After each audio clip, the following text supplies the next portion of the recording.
സുഹൃത്തുക്കളെ, ആദ്യമായിട്ട് തയ്ക്കാൻ കട്ട് ചെയ്യാൻ ഒക്കെ ആഗ്രഹിക്കുന്ന ആളുകൾക്ക് എന്തൊക്കെ സാധനങ്ങളാണ് നമുക്ക് ആവശ്യം എന്നുള്ളതിനെ കുറിച്ചിട്ടുള്ളതാണ് ഇപ്പോഴത്തെ ഇന്നത്തെ വീഡിയോ കേട്ടോ. നമ്മള് ഇതില് തയ്ക്കുന്നതിൽ കട്ട് ചെയ്യുന്നതിൽ ഏറ്റവും പ്രധാനപ്പെട്ട പങ്ക് വഹിക്കുന്നത് കത്രികയാണ്.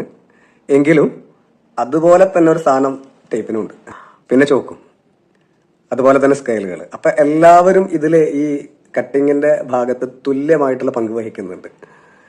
ഏറ്റവും പ്രധാനി കട്ട് ചെയ്യുന്ന ആൾ തന്നെയാണ്, കത്രിക തന്നെയാണ്. പക്ഷെ ബാക്കി എല്ലാവരും കൂടി ചേർന്നാണ് ഒരു തയ്യലിന്റെ കട്ടിങ്ങിന്റെ ഭാഗം പൂർത്തീകരിക്കുന്നത്. അതിൽ കത്രിക, ഒപ്പം തന്നെ ചോക്ക്, നൂല് പിന്നെ നമുക്ക് തയ്ക്കുന്ന സമയത്ത് വേണ്ടു.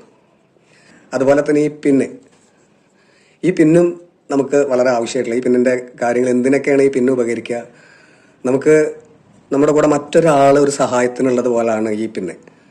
അതടുത്ത വീഡിയോകൾ വരുമ്പോൾ നിങ്ങൾക്ക് അറിയാൻ പറ്റും. ഈ പിന്നിന് വളരെയധികം പ്രാധാന്യമുണ്ട് നമ്മുടെ തയ്യൽ മേഖലയിൽ.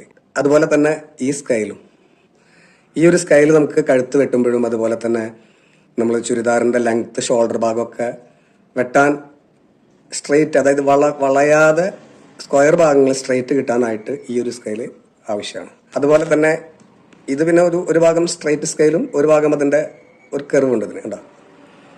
ഈ ഒരു ഭാഗം ഒരു ചെരിവും ഇത് സ്ട്രെയിറ്റുമാണ്, ഈ ഭാഗം സ്ട്രെയിറ്റുമാണ്. അപ്പം ഇങ്ങനെയുള്ളൊരു സ്കെയിൽ നമുക്ക് നിർബന്ധം. രണ്ട് ഉപയോഗങ്ങളാണ് ഇത്.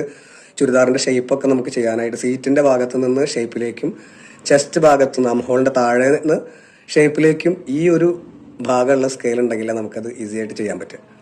ഈ സ്കെയില് ചുരിദാർ കട്ട് ചെയ്യുമ്പോൾ നമുക്ക് സൈഡ് സ്ലിറ്റ് ഇല്ലാത്ത ചുരിദാറിനാണ് കൂടുതൽ ഇത് ഈ സ്കെയില് ഉപയോഗിക്കുന്നത്. കാരണം അതിന്റെ അടിയിലെ നമ്മുടെ ചുരിദാറിന്റെ ഏറ്റവും അടിവശത്ത് ലൈൻ ചുരിദാറിന്റെ ഏറ്റവും അടിഭാഗത്തുള്ള കർവ് ഒരു ഷേപ്പ് വെട്ടാനുണ്ട്. ആ ഷേപ്പ് വെട്ടുമ്പോൾ ഈ സ്കെയില് വളരെ ഉപകരിക്കും.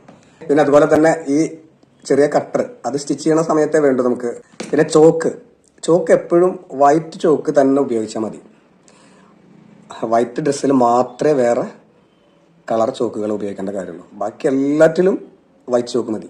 അപ്പോൾ നിങ്ങൾക്ക് ഈ വീഡിയോ ഇഷ്ടപ്പെട്ട് കഴിഞ്ഞാൽ തീർച്ചയായിട്ടും ലൈക്ക് ചെയ്യുക, ഷെയർ ചെയ്യുക, സബ്സ്ക്രൈബ് ചെയ്യുക. ഇനിയും പുതിയ ടിപ്സുകളായിട്ടുള്ള പുതിയ വീഡിയോസുകൾ ഒരുപാട് നിങ്ങൾക്ക് പ്രതീക്ഷിക്കാം.